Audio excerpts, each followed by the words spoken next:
Hey guys, welcome to the shop. So this is our second or third to last video on our fall hunting rifle series. Excuse me, I fill the tripod some. Worked back quite a ways to get this whole gun and frame. You'll see me, I'm 6'4" and about 280, and this gun is huge. I'm gonna measure it, I think it's like 54 inches and change long. And I'll try to talk louder so the mic picks it up. Okay, so I was incorrect. It is only 50.5 inches long. So it's 50.4 inches long, not 54. It's quite the rifle. Now this particular gun is an Axtel Sharps model 1877 Creedmoor. That was snapped in half in transit. So I have some videos on that. Not super duper exciting if you're not into Sharps rifles, but the stock came in 3 or 4 pieces and the tumblers busted and the receiver's bent. It needs a new breech block too, so it's really a total loss firearm. I mean, I would like to learn how to work on Sharps more, so I'm gonna slowly take it as an opportunity to rebuild this gun. Over time I'll have to make a whole new breech block, and we're gonna have to do some creative use on the milling machine. I'm gonna have to use my milling machine like a shaper to fix the distortion in the receiver. But that's specific to this gun. Mostly what we're gonna do today is talk about single shots. Now, in my opinion, the Sharps are about as bad as it gets when it comes to ergonomics, because you have to put the gun on half cock. Now our tumbler's busted on this gun, so there is no half cock before you can lower the breech block. And in this gun's case, let me see if I have some fired cartridges around here. I should. And here we are. When it kicks the cartridge out, it's a little awkward when you're in a shooting position to get your hand around and load it with that rear sight. And there's no camming action, so these were fired in another rifle, obviously, so they don't want a chamber, which is kind of annoying. And if you get a stuck case, you gotta pry. Now, I pry off my fingers so as to not scratch the color case hardening, so you probably couldn't see through the camera. I put my fingers like this and the screwdriver on top of them to pop it out. So there's no camming action on a lot of these. You can have a lot more extraction difficulties with them, and you can have a lot more just everything difficulties with them. And I think they have a lot of panache. I really want to fix this gun. If nothing else, I'll do a 22 LR conversion on it if I don't feel comfortable with the receiver durability, just because I think it's fun to have. And it really, again, like a lot of hunting is connecting with our past, and this harkens back to the late 1800s. I mean, the Sharps have such an association with buffalo hunting. Yeah, so you'll see there, this whole gun's just a mess. And that should not be that hard to close. So this isn't not too much of a knock on single shots in general, because most single shots are frankly in better shape than this one. But the Sharps does really harken back to buffalo hunting and kind of the Western expansion. And I think for that reason alone, they're really exciting and interesting. And, there's a YouTube channel, I think it's called Sagebrush Long Shots. Unfortunately, that guy has passed, but he's shooting 1,000 yards with the Sharps with iron sights on it. Like, that's friggin' cool. And I think that they're fun. Like, one of my regular customers who actually works for the town government here, wicked nice guy, he loves his single shots. I think he's got 4 or 5 of them from what he's told me, and that's all he hunts with and that's all he owns. It has to be a single shot, and that's fine. I think that's cool. So we did a little work on a Ruger number 1, and out of the commonly available, reasonably affordable single shots on the market as of 2024, I think the Ruger number 1's probably the best choice. They're really strong, they have a decent trigger on them, They're somewhat easier to get really accurate. Now, fore-end hangers becomes a huge issue on single shots depending on how they're attached. This gun is not free-floated. The fore-end actually has two screws and bosses on the bottom of the barrel, and that kind of holds you back somewhat unless you really know what you're doing working on a single shot. And I'm learning. I think I can do an acceptable job on them without too much molestation. But the last Ruger number one, I did a little work on here, and it wasn't really that much in the grand scheme of things. The guy came back, same guy I was just talking about, and showed me he shot a 1-inch group with it at, I can't remember if it was 150 or 175 yards, and he'd done that 2 or 3 times in a row. And he's like, this is really good with hunting ammo. Like, I'm thrilled. This is better than this gun's ever shot. That's pretty achievable with a single shot and a little bit of elbow grease, but I don't like to make that guarantee on any gun with accuracy. And I think there's a false perception that single shot rifles are more accurate. And I would attribute a lot of that to video games and a lot of that to sort of late 1800s perceptions where the rifles that were commonly available were either single shots or lever action guns. The bolt action really hadn't come on the market yet.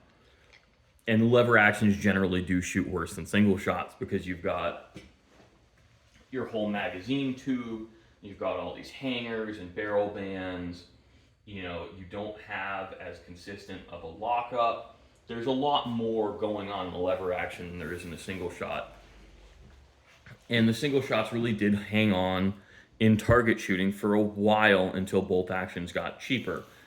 And, I think there's a perception now that the bolt actions are more accurate than a semi-auto. And again, that really has been a holdover from the 50s through the 70s where AR-15s really weren't prevalent on the scenes yet. And the semi-autos of that era, that was true. The semi-autos were less accurate than the bolt actions. In today's day and age, I've got some AR-15s that I brought through the shop, and they'll shoot 3/8 of an inch groups. They'll shoot 1/4 inch groups if you're really lucky and you have really good ammunition.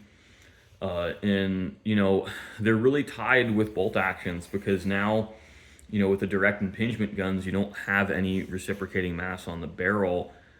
So when you free float the barrel, they're really free floated, and they're really easy and cheap to make shoot very well. In a lot of ways, it's much easier to build, in air quotes, match grade AR-15 than it is a bolt action, unless you go into a chassis. And we are straying a little bit away from just talking about single shots, but I like to look at them in a modern lens through a modern eye, and they're really just cool retro guns that are fun to connect with the past. Repeaters dominate the market because sometimes you need to shoot something more than once. And if single shots were enough for everything, we never would have seen, dangerous game side-by-side rifles developed. And now, while I am kind of trending towards the higher side, I don't work on double rifles. If you call me for one, I refer you to people who more or less specialize in that. I don't feel comfortable working on them. It's when you're looking at a cheap double rifle being $50,000, I just no. I start to get a little anxious when I'm working on a $15,000 or $18,000 gun. I don't think I could power through on a $50,000 gun. But kind of back to it is we look at repeaters dominate the market because, again, you need to shoot something twice sometimes. And there's really no reason with today's manufacturing technique to stick with a single shot rifle because it's so cheap to make a repeater. And when I started to hit on how it's easier to accurize an AR-15 because they're an aluminum chassis. So once you put a free float tube on them on the upper receiver, we'll look closely at this in the next video when we really mostly talk about semi-autos. I guess I'm kind of doing the beginning of that video before I'm doing the beginning of that video. Just the way the forends work, it's very easy to have a free floated barrel. Everything's in isolation, and there's no interference from forend or stock. And I build wood stocked hunting rifles here primarily. And it's actually a hell of a lot more work for me to get a wood stocked gun to shoot a 1-inch group than it is for me to get a free floated aluminum chassis bolt action rifle to shoot like a 1/2-inch group. Because you really have to have your bedding perfect. And you also need to bed in such a way where you don't get changes with humidity. And you need to isolate the barrel from the forend. And you need to have the grain alignment in that forend as such, where you don't want the forend moving left or right with humidity changes. I want it moving up or I want it moving down. Reason being, if I think the grain's going to move up, I will leave extra room under the barrel. So if that shifts, it still doesn't contact the barrel. And if it moves down, we just don't have to worry about it in the slightest. And what I'm sort of leading you into now is the forend attachment on a lot of these legacy single shot designs. So these are actually on two bosses that are dovetailed into the barrel, just screwed in. And that really limits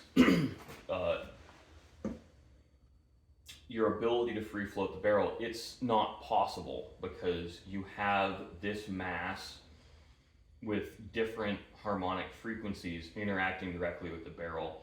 So you need a much heavier barrel on this gun than you would otherwise. And when I'm talking about, like, I like my guns to shoot here. My goal for everything I send out is, 5/8 inch groups. I want 3 of those in a row for 3 shots because I build pencil weight hunting barrels primarily now. And a pencil weight barrel, it's very, very difficult to shoot a 5 or a 10 shot group because they heat up so much. So I'll do the average of 3 shot groups over the course of an hour or so, giving everything time to cool off. But there's really, in my opinion, no accuracy differential from a practical perspective. And by practical, I mean anything but bench rest. Between a super heavy barrel like this and a lightweight pencil barrel, except if you have a forend hanging off of it. And it's so long. I mean, this is like a 30-something inch barrel on this. Yeah, this is a 33-inch barrel. It's absurd. I mean, you need to have a lot of mass to keep it rigid because this has also got a 45 caliber hole in it. And that's one of the other things you get into is you need that wall thickness. For heat dissipation, you don't need it for rigidity. Where when you look at, this is why fluting works and it doesn't reduce barrel rigidity, because your effective, I'll have to draw this so I can explain it.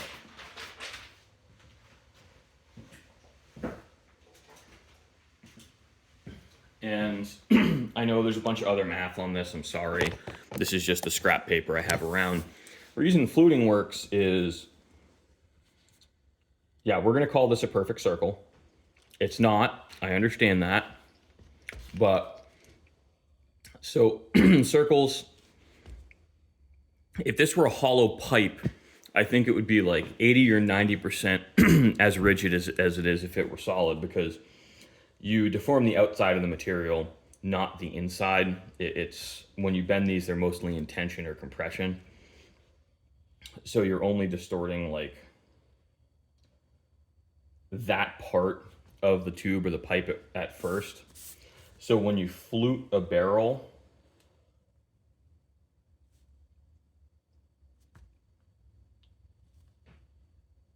you are reducing stiffness somewhat, but you have the same kind of cross section in 2 axes, and then you have this area that's going to be in tension. Now, I'm not a materials engineer or a mechanical engineer, so take everything I say with a grain of salt. I don't flute barrels here. I think it's stupid. I think it adds a lot of extra labor to when you can just use a pencil weight barrel. If you have an application, say like heavy gun bench rest, and you want, you have an 1.5 inch tube on there because you really want that rigidity, but you want to flute it so it has more surface area so it'll actually cool sometime in the next decade. I can kind of understand that, but I'm not a bench rest shop. I think on a hunting rifle, it's a solution looking for a problem. Fluting's really hot right now because it looks cool, and everyone wants guns that look cool, but I don't like to do it. And I don't like dealing with fluted barrels because if you blew them, they're a huge pain in the dick, not to put too fine a point on things, because it's really hard to get in there and polish them up correctly.